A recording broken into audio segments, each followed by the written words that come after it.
This is Internet Marketing.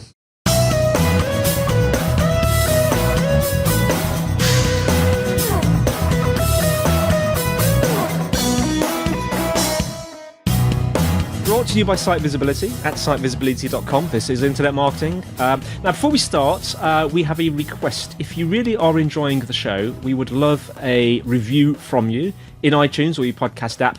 It really helps us to grow the podcast, and it ensures that we bring you great marketing tips and advice each week. Now, today I'm joined by Tim Ash, keynote speaker, author of Landing Page Optimization, and CEO of SiteTuners.com. Tim, how are you doing? Doing fantastic. Glad to be on the show. Well, it's a pleasure to have you on. And you're situated in the lovely, is it San Diego on the West Coast? That's right. America's finest city. Yeah, you said that. I thought it was. I went to New York, but as I was in New York, I remember thinking, I bet San Diego's nicer than New York. Well, we have palm trees and beaches, that's for sure. I know, they don't have that in New York, do they? They just have lots of very tall buildings. And well, they probably have beaches, but I don't think they have the palm trees. Right, okay, let's start off with, tell us a little bit about yourself and SiteTuners. How did you become interested in neuromarketing? Because that's the subject of our talk today. Well, SiteTuners is a global conversion rate optimization agency. We help make online experiences more efficient for mid-size and large companies. And a big part of that is understanding psychology and the human brain. And I think online marketers are very focused on the latest technologies, but really have a pretty poor understanding of the stuff inside of our bony skulls, which is what we're all trying to operate on. Now, I'm fascinated by this because when I was a kid, I wanted to be a doctor, and I've been very interested in brains and the way the brain works and how we think and stuff. You talk about the concept of three brains, don't you? Which one is really, well, sort of, what are they called and which one is in charge? Well, this is the Triune brain theory that's been out for decades. I can't take credit for it, but it's a way of thinking the brain from an evolutionary perspective. First, we got the very basic reactive stuff that we share with lizards and chickens and dinosaurs. And then the mammals, we got the emotional midbrain that allowed us to remember things about the world and not just react. But we remember things in the presence of strong emotions, and that's really important. If it's novel, we'll remember it. If it's the same old boring thing, we won't remember it. And then finally, kind of our reasoning brain was the very latest adaptation, especially among great apes and humans. And it's primarily there to manage the complexity of our social relationships. I've heard this concept before, especially the lizard brain, which sadly I think a lot of us tend to use, especially when we're driving and we get slightly annoyed. I think that lizard brain kicks in there, doesn't it? So let's turn from the standpoint of kind of like marketing and stuff. Let's turn it around a bit and let's start from being on the receiving end of marketing. I was just wondering, as consumers, can we sort of train ourselves out of being brainwashed?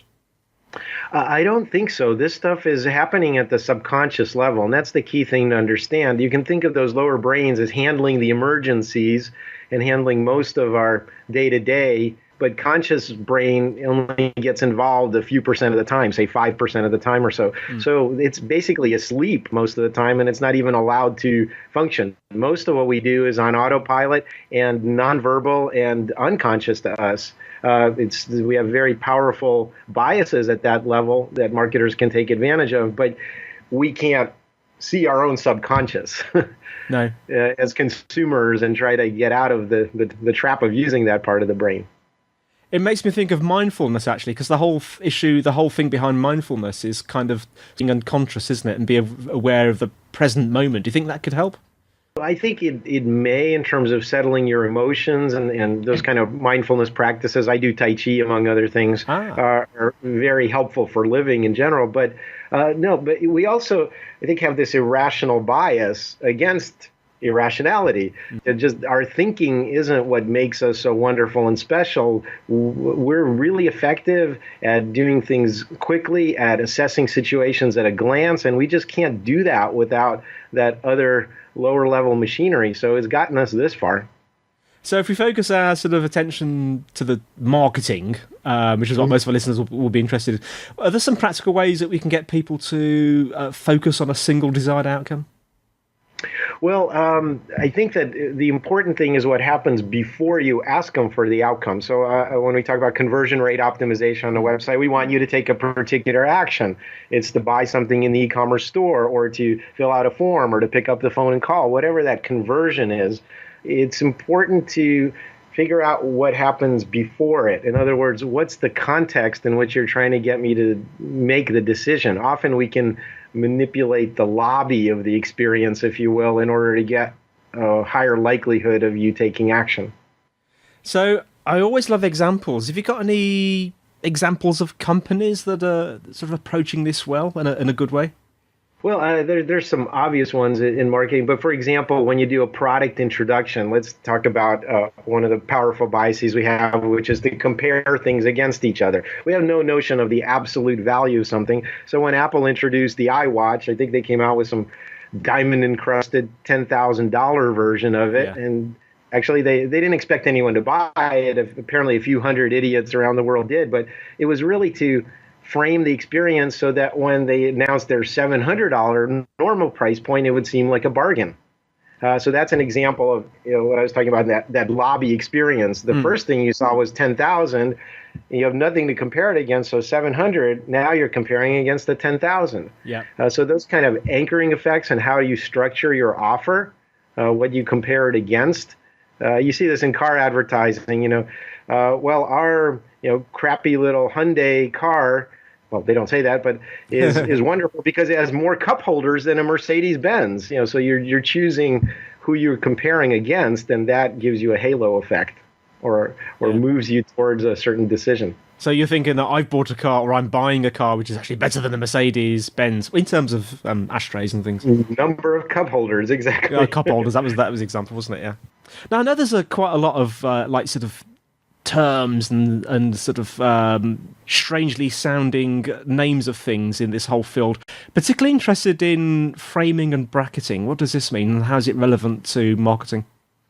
Well, we just kind of discussed an example of it with that more expensive iWatch product, at the $10,000 price point. What it basically means is we don't know the absolute value of things. But our brain is designed to compare things: big, small, dark, light, short, tall. We can compare things in a relative fashion. So what you put into the comparison, what you surround the choice with, makes a huge difference. So when you go to a restaurant, and again, they put very expensive wines at the top of the wine list, you go down the wine list and they seem perfectly reasonable, even though you could pick them up at your local grocery store for a third of the price. That's not the comparison set. The comparison set is with what you just experienced at the top of the price list. So I guess what I'm saying is this can be applied in any number of situations. How much choices you give me, what order you present them in, how much you bias me towards a particular choice in terms of describing it or visually representing it or what have you. So there's a lot of things we can do to manipulate the context of the offer online. Now, I understand this is a huge topic, but I was just wondering if there's... if our listeners want to get started and want to maybe apply some of these principles, are there any sort of simple ways that they can start incorporating this into their marketing? For example, if you had one top tip or key takeaway for our audience today, what might it be? Well, absolutely. So with regard to framing and bracketing, one thing you can do is to make some ridiculously expensive or ultra premium version of what you currently sell and not expect it to sell, but put it first in a list and say, consider the ultra premium version first, then the one we really want you to consider, and then the really cheap, crappy one that you prospecting person would pick anyway. So what you're doing, find out, putting it kind of a wrapper around what you really want them to do in order to get more of them to do it. Well, Tim, thanks so much for joining us. How can our listeners find out more about you and more about SiteTuners? But you can visit SiteTuners.com. Again, if you're a mid-sized company or an enterprise business that wants to really grow your business, I'm pretty sure we can help. We've helped companies all around the world. And also, we just are evolving our conversion conference series, which I've been running for 8 years here in the U.S. and in Europe as well. And so look for the next phase of that, which is called Digital Growth Unleashed. And that's in London, Berlin, and Las Vegas coming up. So check it out, Digital Growth Unleashed, the only conference you need to grow your online business. I will look out for that one. And your book, Landing Page Optimization, is that available from most normal places? Most normal places, and from what I understand, a few abnormal ones as well. Yes. No, they're all abnormal over here in the UK.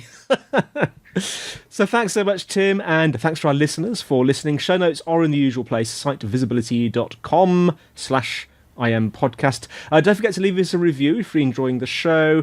If you want to contact us with suggestions for future topics, it's podcast@sitevisibility.com. You can tweet us at SiteVisibility. Don't forget about the Site Visibility group on LinkedIn. And once again, thanks for listening. So that's all from me, Andy, and it's all from Tim. Cheerio. And we'll see you next time on Internet Marketing.